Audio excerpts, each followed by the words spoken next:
अस्सलामुअलैकुम नाजरीन, आदाब, इस्तकबाल है आपका, स्वागत है आपका Parbhani update news Parbhani Maharashtra India से। मैं आपका मेज़बान कलीम कुरैशी। आइए नाजरीन, डालते हैं आज की सबसे अहम और ब्रेकिंग न्यूज़ पर नज़र। नाजरीन, आपको बता दें कि कल 24 अप्रैल को भी पूरे परभनी ज़िले का मार्केट बंद रहेगा। उसी के साथ पूरे ज़िले के तमाम ही धार्मिक स्थल बंद रहेंगे। इन तमाम धार्मिक स्थलों में पूजा प्रार्थना इबादतें नहीं होंगी। उसी के साथ नाजरीन, ज़िले के तमाम ही अति आवश्यक सेवाओं को छोड़कर सब कुछ बंद रहेगा। जो आदेश गुज़िश्ता 17 अप्रैल को निकाले गए थे, जो 25 अप्रैल तक बढ़ा दिए गए थे, तो कल 24 अप्रैल के दिन भर में कौन कौन सी अति आवश्यक सेवाएं चालू रहेंगी, आइए जानते हैं। वहीं हम अपने दर्शकों को बता दें कि कल 24 अप्रैल को परभनी ज़िले में जो अति आवश्यक सेवाएं चालू रहेंगी, जो स्थापनाएं, जो दुकानें चालू रहेंगी, उसके बारे में मज़ीद मालूमात कुछ इस तरह से है कि कल 24 अप्रैल को ज़िले के तमाम ही मेडिकल शॉप चालू रहेंगे। तो उसी के साथ ज़िले के तमाम ही दूध सेवाएं देने वाली तमाम दूध डेयरियां चालू रहेंगी, और जो देहात से शहरों में दूध लाते हैं उन तमाम को इसकी इजाज़त रहेगी, वो घूमकर दूध बेच सकते हैं। तो उसी के साथ ज़िले के तमाम ही वाटर सप्लाई करने वाले, पानी के जार देने वाले, जो फ़िल्टर पानी सप्लाई करते हैं, उन तमाम को छूट रहेगी। तो उसी के साथ ज़िले के तमाम ही गवर्नमेंट हॉस्पिटल, प्राइवेट हॉस्पिटल, उसी के साथ पेट्रोल पंप, गैस एजेंसी, इनकी भी सेवाएं चालू रहेंगी। तो रेलवे की सेवाएं भी चालू रहेंगी। उसी के साथ नाजरीन, ज़िले के तमाम ही माल वाहतूक गाड़ियाँ चालू रहेंगी, और जिनके टेंडर पहले से हो चुके हैं, जिसमें रेती के टेंडर आते हैं, तो रेती के घाट कल खुले रहेंगे, और तमाम ही गाड़ियाँ घाटों से रेती शहरों में ला सकती हैं, उनको पूरी तरह से इजाज़त रहेगी। तो उसी के साथ नाजरीन, ज़िले के तमाम ही बैंक चालू रहेंगे, लेकिन आम जनता के काम उसमें नहीं होंगे, सिर्फ चालान भरने के काम होंगे, जो भी गवर्नमेंट के चालान होते हैं, जैसे कि राशन दुकान, उसी के साथ पेट्रोल पंप, गैस एजेंसी, इनके काम हो सकते हैं। उसके अलावा दूसरे काम नहीं हो सकते हैं। बैंक अपने अंदरूनी काम कर सकता है।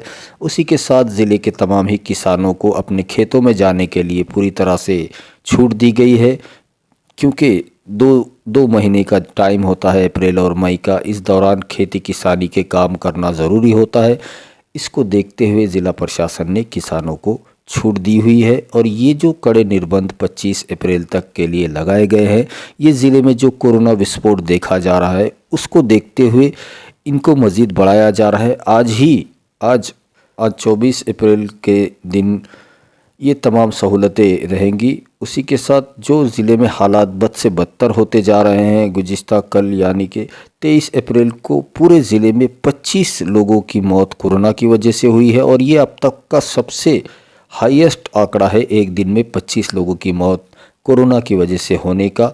और रोज़ाना 1000 के करीब नए पेशेंट कोरोना पॉजिटिव पाए जा रहे हैं। तो इसको देखते हुए काफ़ी सतर्क रहने की ज़रूरत है, और ज़िला प्रशासन, महाराष्ट्र शासन को जो मिशन ब्रेक द चेन चलाया जा रहा है मुहिम, इसमें साथ देने की ज़रूरत है, ताकि और ज़्यादा जो नुकसान हो सकता है उससे रोका जा सके। तो नाजरीन, कुल मिलाकर कल 24 अप्रैल को पूरे ज़िले का मार्केट बंद रहेगा।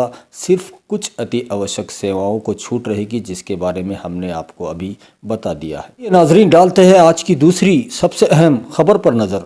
दूसरी अहम खबर काफ़ी परेशान करने वाली है, और इस खबर को देखकर आप ये महसूस कर सकते हैं कि हालात कोरोना को लेकर कितने दिन ब दिन बद से बदतर होते जा रहे हैं। नौबत यहाँ तक आ पहुँची है कि जो ऑक्सीजन टैंकर परभनी के लिए आ रहा था, उसको भगाकर बीड़ ज़िला प्रशासन ने बीड़ को ले जाने का ये पाप किया है, जिसमें जो पेशेंट, कोरोना पेशेंट ऑक्सीजन के ऊपर जिनका डिपेंड था, और आज दोपहर में ये टैंकर परभनी पहुंचने वाला था। अब उन तमाम जो ऑक्सीजन पर पेशेंट है, उनका क्या होगा, और इस हरकत से बीड़ ज़िला प्रशासन की काफ़ी फजीहत देखी जा रही है। वहीं हम अपने दर्शकों को बता दें कि परभनी ज़िले के लिए कर्नाटक स्टेट से जो एक टैंकर परभनी आ रहा था, लगभग इस टैंकर में 20 KL ऑक्सीजन था। इस टैंकर को परभनी आना था, उसको बीड़ ज़िला प्रशासन ने राष्ट्र सरकार के एक बड़े अधिकारी के कहने पर ये परभनी का जो ऑक्सीजन था उस पर डाका डाला है, ऐसे ही मालूमात मिली है। पर परभनी ज़िले के लोकसभा के खासदार संजय उर्फ बंडू जादव साहब ने बीड़ ज़िला प्रशासन की इस हरकत पर सख्त नाराज़गी जाहिर करते हुए कहा है कि परभनी ज़िले में ऑक्सीजन सप्लाई सिर्फ एक दिन की बची है, हफ्ते के रोज़ तक ही पूर सकता है, इतना ऑक्सीजन परभनी के पास है। उसके बाद परभनी के पेशेंट को ऑक्सीजन कहाँ से दी जाएगी, और विदाउट ऑक्सीजन के बग़ैर अगर परभनी के कोरोना पॉजिटिव पेशेंट की मौत होती है तो इसका जिम्मेदार महाराष्ट्र सरकार के वो बड़े अधिकारी होंगे जिनके कहने पर बीड़ ज़िला प्रशासन ने परभनी आने वाला ऑक्सीजन टैंकर बीड़ को ले जाने की हरकत की है।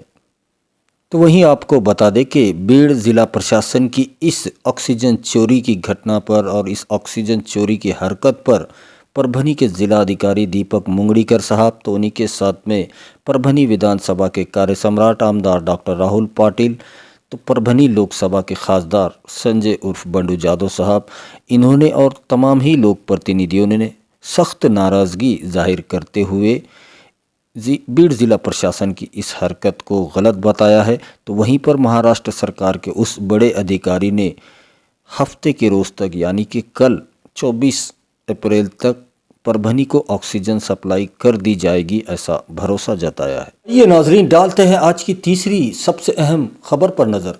तीसरी अहम खबर आज 23 अप्रैल को परभनी शहर के खादराबाद आईटिया कॉर्नर के रहने वाले अलहाज शेख शेरू साहब, इनके अवासी और पोतियों ने अपनी ज़िंदगी का पहला रोज़ा आज रखा है और लगभग 14.5 घंटे का ये रोज़ा, और अप्रैल के महीने में रूह कपा देने वाली इस गर्मी में इन मासूम परियों ने, इन मासूम बच्चियों ने अपनी ज़िंदगी का पहला रोज़ा रखा और अल्लाह ताला से क्या दुआ की, आप देखिए ये रिपोर्ट। रमज़ानुल मुबारक का आज 10वां रोज़ा है और 23 अप्रैल लगभग 10 रोज़े गुजर चुके हैं रमज़ानुल मुबारक के, और रमज़ान के इस मुबारक महीने में छोटे बच्चों में जो रोज़ों का क्रेज़ होता है, जो खुशी होती है, वो देखने लायक होती है। और इस 2021 के रमज़ानुल मुबारक में अलहाज शेख शेरू साहब, इनके नवासे पोतरे या पोतरे, इन तमाम बच्चों में से इन तीनों मासूम परियों ने, इन फरिश्तों ने अपना ज़िंदगी का पहला रोज़ा रखा है। मदीहा फातिमा शेख वसीम हमारे साथ में है, जिन्होंने आज अपनी ज़िंदगी का पहला रोज़ा रखा है। 9 साल की उम्र है उनकी, और उन्होंने आज इतनी कड़ी गर्मी का लगभग 14.5 घंटे का रोज़ा रखा है। और अभी इफ्तार के बाद उनसे बात करते हैं, वो क्या कहती हैं। मदीहा, आपने सबसे पहले तो आपको बहुत बहुत मुबारक, आपकी ज़िंदगी का ये पहला रोज़ा था, और आज जो आपने रोज़ा दिन भर 14.5 घंटे का रोज़ा रखा था, कैसे आपको महसूस हो रहा था उसके बारे में, और अल्लाह ताला से आपने क्या दुआ की, कोरोना महामारी इस दुनिया से, देश से जल्द ख़त्म हो जाए, इसके लिए आपने दुआ की? अस्सलाम वालेकुम, हमारा नाम है मदीहा फातिमा शेख वसीम। हाँ। आप कौन से स्कूल में पढ़ती है मदीहा? 3री क्लास में पढ़ते हैं। आपके स्कूल का क्या नाम है? Al Falah international Islamic school. हमने अल्लाह ताला से यही दुआ की कि ये कोरोना वायरस जल्द से जल्द ख़त्म हो जाए।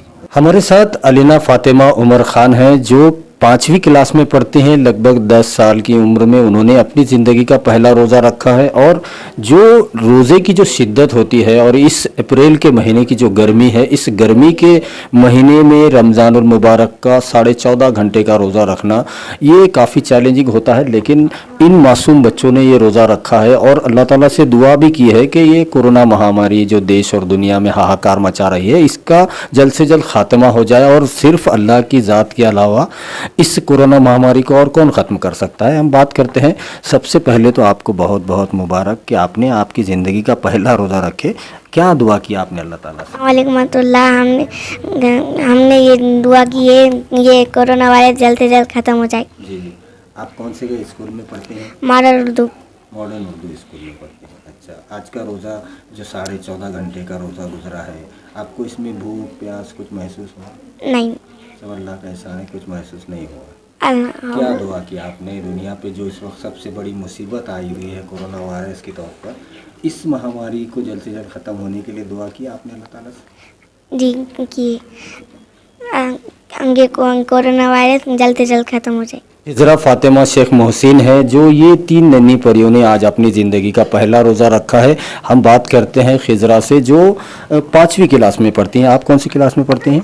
रखा है। और इतनी सख्त गर्मी में जहाँ पर बड़े बड़े जो उम्र के लोग हैं, नौजवान हैं, वो उनका रोज़ा काफ़ी मुश्किल हो रहा है। तो इन बच्चों के बारे में आप समझ सकते हैं। लेकिन जो रोज़े और रमज़ान की जो खुशी बच्चों में होती है वो यहाँ पर स्पिरिट, रमज़ान की स्पिरिट नज़र आती है।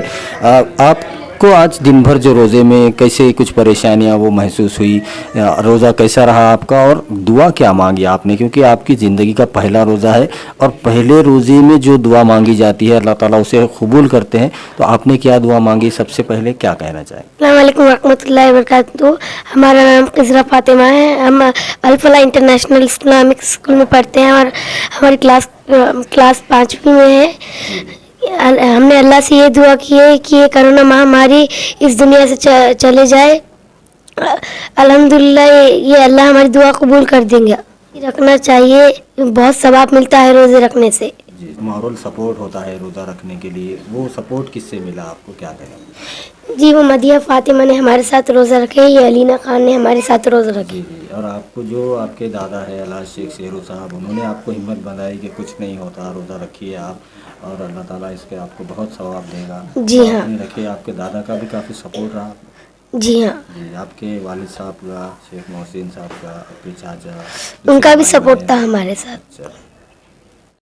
रमज़ानुल मुबारक 2021 के इस माह मुबारक में हालांकि ये कोरोना महामारी में लगभग दूसरी बार रमज़ानुल मुबारक आए हैं, लेकिन यहाँ पर तारीफ़ करनी होगी इन मासूम बच्चियों की, इन नन्ही परियों की, जिन्होंने अपनी ज़िंदगी का पहला रोज़ा रखा है। लगभग 14.5 घंटे बग़ैर खाए बग़ैर पिए पूरे दिन भर रोज़ा रखना और अब इफ्तार के वक्त इफ्तार करना और अपनी ज़िंदगी का पहला रोज़ा।